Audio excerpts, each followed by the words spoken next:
So আজকে ধানমন্ডিতে চলে গেলাম একটা ফ্রেন্ডের সাথে মিট করতে।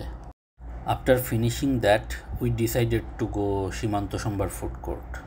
এটা আমাদের one of the favourite hang out place. Food কোর্টে ঢুকে আমরা ডিরেক্ট চলে গেলাম all time favourite place signature club. Cosy vibe, simple set up, but food taste always worth it. Then we placed our order. আজকে নিলাম prawn tempura, chicken tender, Thai soup আর Danish chicken. ফার্স্টে আসলো prawn tempura, crispy outside, soft juicy prawn inside, এক কথায় mouth watering starter. আর price ছিল 299 টাকা। কম্পেয়ার টু কোয়ান্টিটি এই দামে বেস্ট ডিল।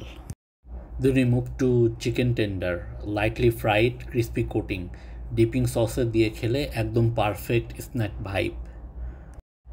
এই আইটেমটাও ভালো ছিল আর এর প্রাইস ছিল 199 টাকা। অ্যারাউন্ড 6 পিসেস ছিল, so good deal I can say. Then we shifted to Thai soup, warm, flavourful, একটু স্পাইসি, এই ওয়েদারে একদম কমফোর্ট ফুড।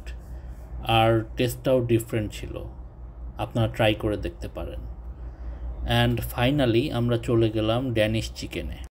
পোর্শন ডিসেন্ট ছিল, টেস্ট গুড, বাট হ্যাঁ একটু অয়েলি ছিল। অনেস্টলি স্টিল ফ্লেভার ব্যালেন্স ছিল, so overall enjoyable. Thank you.